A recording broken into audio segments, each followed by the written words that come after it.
ली। महाराज जी, शुरू में ही सुन लिया था कि कृष्ण भक्ति और कृष्ण प्रेम में धीरे धीरे सब कुछ छिन जाता है, तब उतना सीरियसली नहीं लिया।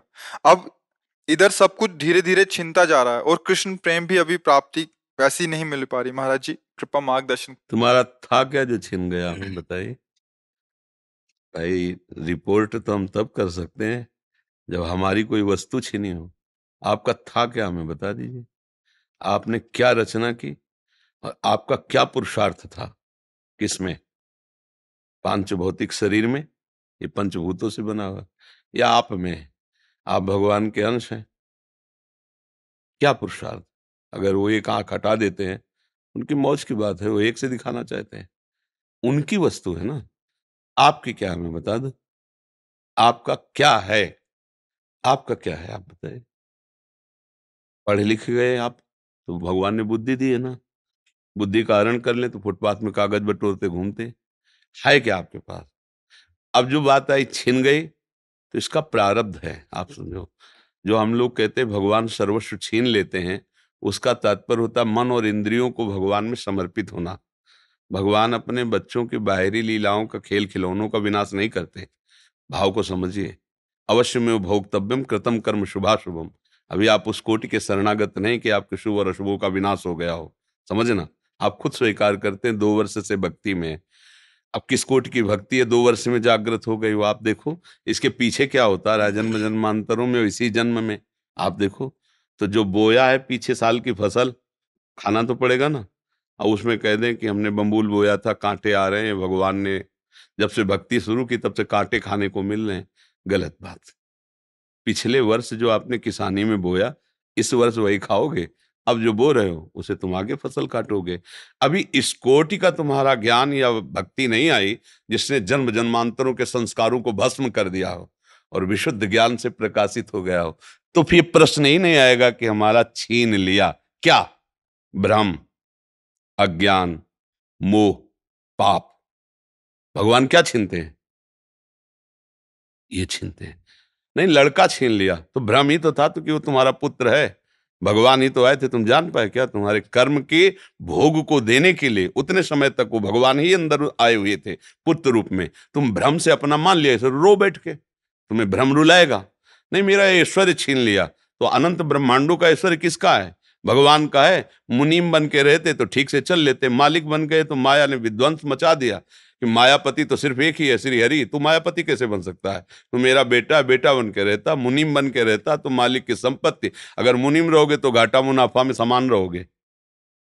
हमें तो पेमेंट मिल ही रही, जो घाटा पर वो मालिक का, जो मुनाफा हो मालिक। तो मुनीम बने नहीं, क्योंकि घाटा मुनाफा का तुम्हारे ऊपर असर हो रहा है। तुम हर्षित हो रहे हो और शोकित हो रहे हो। सिद्धांत से समझोगे तो भगवान पर कभी दोष नहीं लगा पाओगे। सच्ची मानिए। क्या छीन लिया है जब कुछ था ही नहीं मेरा?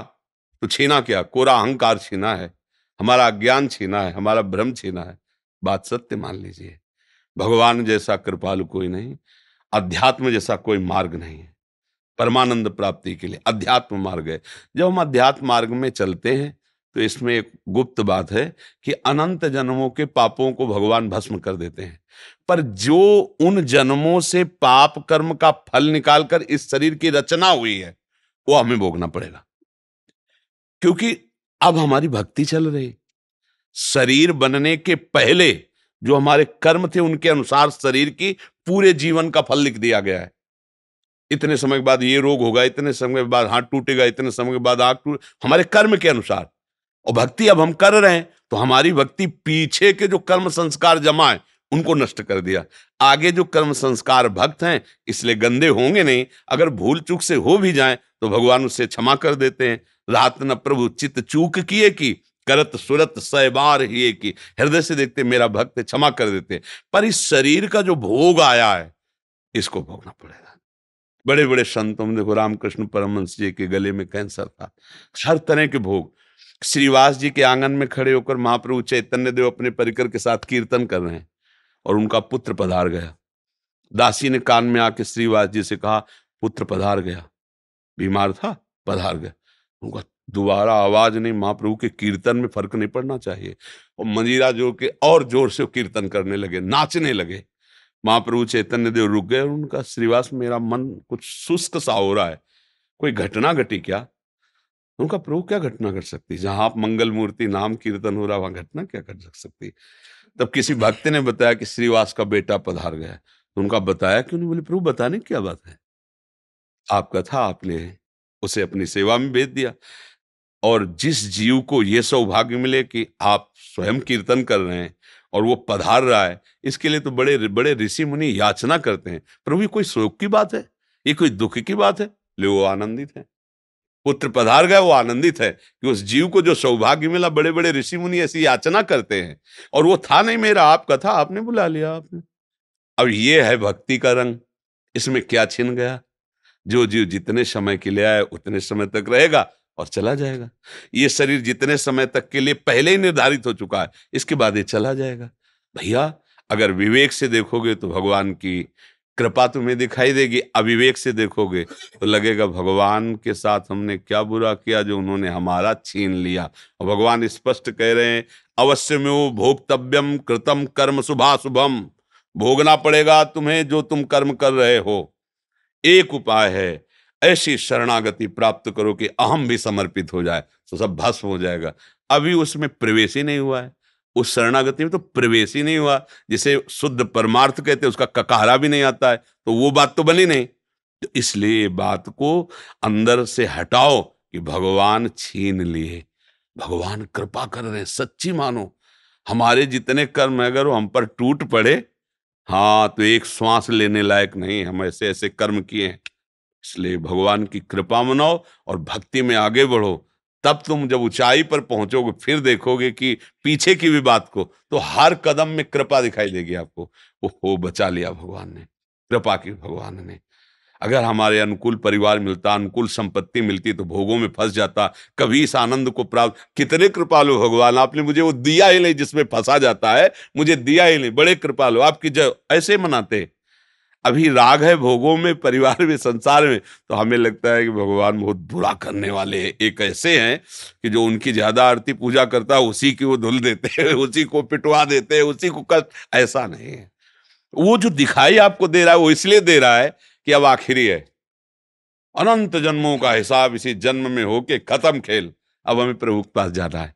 ये बात अगर आप देखोगे तो आप रो पड़ोगे कि जिन कर्मों को मैं लाखों जन्म भोगता फिर भी नहीं काट पाता, उनको भगवान ने इसे चुट पुट थोड़ा बारा कष्ट दे के निपटा दिया और अपने पास बुला रहे हैं। बड़े कृपालु भगवान हैं। तो हमें तो कृपा ही कृपा नजर आती भैया। भगवान पर दोष करने का तो हमें कभी समझे में नहीं आया। अगर आता तो हम कह देते हैं, ऐसा कह देते हैं हम, पर हमने आज तक ऐसा नहीं देखा है। जब कभी कहीं कोई हृदय में जलन हुई तो मेरे विचार की कमी हुई, मेरे आचरण की कमी हुई, मेरे भगवान की नहीं।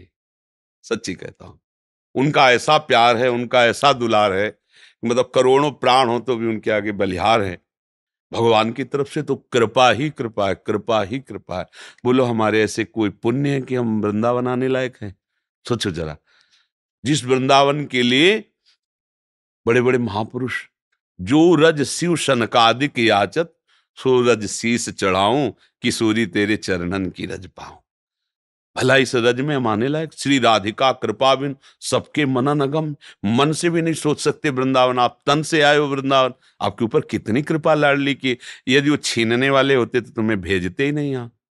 सोचो। अच्छा, हनुमान जी को देख करके विभीषण जी के हृदय में भा कि अब मोहि भाव भरोस हनुमंता, बिनु हरि कृपा मिल। आप संत समागम में बैठे हैं, अहो भाग्य। सुत दारा धन लक्ष्मी, पापियों के घर होए, संत समागम हरि कथा, तुलसी दुर्लभ। भगवान ने छीना नहीं, आपको दिया है। दुर्लभ मनुष्य दे, दुर्लभ सत्संग, दुर्लभ भगवान नाम, ये सब दिया है। आप देने पर नजर करो। जो छीनने की बात करे वो विनाशी है, वो अपने समय से नष्ट हो जाएगा, उसे कोई छीनता नहीं है। बर्फी रख दो जो बहुत बढ़िया दिखाई देती, 2-4 दिन में ऐसी फफूंदी और दुर्गंध हो जाए, क्योंकि उसका स्वरूप ही यही है। खाने क्या, देखने लायक नहीं रह जाएगी। देखो एक समय चिकने चुपड़े बच्चे थे, जवान हुए, झुर्रियां पड़ रही, मरने की दशा आ रही। ये भगवान थोड़ी कर रहे हैं, ये इसका स्वभाव है भैया। फूल है, फल लगा, पका, गिरा, खाया गया मल बन गया, नहीं खाया गया सड़ गया। ये सिस्टम है, परिवर्तनशील विनाशमय ये सिस्टम है, इसको दोष नहीं दिया, ये सिस्टम है। हर लोग का अलग अलग सिस्टम है, ये यहाँ का सिस्टम है। वही तुम्हारे साथ जब हो रहा तुम्हें लग रहा भगवान छीन रहे हैं, तो यहां कुछ अविनाशी हो तो मुझे बताओ, कुछ अविनाशी प्रभु ने अविनाशी चीज तुम्हारी छीन ली हो तो हमें बताओ। जब भगवान लिख दिए हैं, मान लो आप जाओ किसी पुस्तकालय में और कह दो जरा एक इंजेक्शन दो टेबलेट और वो जरा, तो कहेगा भैया लिखा क्या देख लो इसमें। बोले पुस्तकालय, तो बोले आप मांग क्या रहे हो, औषधालय जाइए आप, इसमें भगवान ने लेबिल में लिख दिया है दुखालयम अशाश्वतम, दुखालय और नाशवान। अब भगवान ने क्या छीना है भैया, इसमें लेबिल लगी हुई, पहले पढ़ो, जहां तुम आए हो इसका नाम मृत्यु लोक है, इसमें दुख ही दुख है, इसमें सब कुछ छूटने वाला है। अब तुम पकड़ के बैठो कि हमारा ना छूटे, तो आज तक कोई ऐसा नहीं रहा कि जिसका पकड़ा हुआ कुछ बचा हो, सब छूट गया है, शरीर भी छूट गया है। क्या मिला, नाम, परम धन राधा नाम। कबीरा सब जग निर्धना, धनवंता नहीं कोई, धनवंता सोई जानिए जाके राम नाम धन, राधा नाम, कृष्ण नाम, श्याम नाम। तो भैया आपको प्रभु ने दिया है, वो दाता है, वो लेने वाले थोड़ी हैं। भूल से सरकारी संपत्ति पर कब्जा कर लो और जब सरकारी पार्षद आके छुड़ाए तब आप गाली दो सरकार को, तो भाई देखो तुम्हारी भूल है, माफीनामा तुम्हें लिखना चाहिए। सरकारी जमीन पर कब्जा किए हो और इसके बाद जब छुड़ाने आ रहे हैं तो आप गाली दे रहे हो, तो गलती आपकी हो रही ना। ये सब कुछ सरकारी है, भगवान का है, सेवा के लिए मिली ये गाड़ी बंगला, सेवा के लिए मिली। भगवान की सेवा कर कर, परिवार की सेवा करके अपने ऋण से मुक्त हो जाओ और भगवान को प्राप्त हो। अब मान लिया अपना और चाहते हो कि अविनाशी बना रहते हैं, अब कुछ अविनाशी नहीं भैया, सब धोखा ही धोखा है। अगर कोई आप प्रमाण दो कुछ भी अविनाशी हो तो बताओ। भगवान भी अवतार लेते हैं तो समय के साथ अंतर्ध्यान हो जाते, समय के साथ, समय जितना लेके आए उतना ही। जब भगवान नहीं ज्यादा रुके समय के आगे प्रगट अवतार में, तो हम तुम कैसे आशा करें कि भैया जरा हमें संजीवनी मूर्ति चटा देना कि हम थोड़ा नहीं, जितनी आयु है छठी राव के अंक, जो विधना ने लिख दिए छठी राव के अंक, राई घटे न तिल बढ़े, रहुरे जीव निशंक। यहाँ जो होला है वही होगा। तुम राधा राधा जपो, धर्म से चलो, जो साथ है उनको लेके चलो, जो छूटते जाए जय श्री राधे, आगे बढ़ो। ये महाप्रस्थान लीला है। अगर यहाँ पकड़ के बैठे हमारा लड़का, हमारी पत्नी, हमारी संपत्ति, हमारा शरीर, हम विद्वान, हम धनी, तो बाद में रोने के सिवा हाथ कुछ नहीं लगेगा, क्योंकि ये सब तुम्हारा ना था, ना है, न रहेगा, पक्का किसी का लगे ऐसा होगा। शुद्ध बात समझ लोगे ना तो आनंदित हो जाओगे। और नाटकबाजी से इसका हल होना नहीं है। नाटक में नाटक क्या, गंदी नाली के पानी से हाथ धोगे तो पवित्र थोड़ी हो जाएंगे। माया का नाटक चल रहा है। मैं और मोर तोर तय माया, एकमात्र भगवान है, दूसरा कुछ नहीं, माया ही सब कुछ ऐसा दूसरा दिखा रही। भजन करो, माया का नाश होगा तो आप खुद समझ जाओगे कोई नहीं, आप सत्य स्वरूप भगवत स्वरूप हैं। आप कोई मनुष्य नहीं हैं, आप कोई जीव जंतु नहीं है, आप भगवान के अंश अर्थात भगवत स्वरूप हैं आप। बस यही तो भूल गए, और यही याद आ जाए तो अभी मस्त हो जाओगे, अभी आनंद आ जाएगा। कोई था नहीं, कोई है नहीं, कोई रहेगा नहीं, एक ही था, एक ही है, एक ही रहेगा, बात पकड़ लीजिए। दूसरा तुमने जो माना है तुम्हारा भ्रम है, इसलिए तुम्हें रोना पड़ेगा, भयभीत होना पड़ेगा, दुखी होना पड़ेगा, यही तो हो रहा है ना।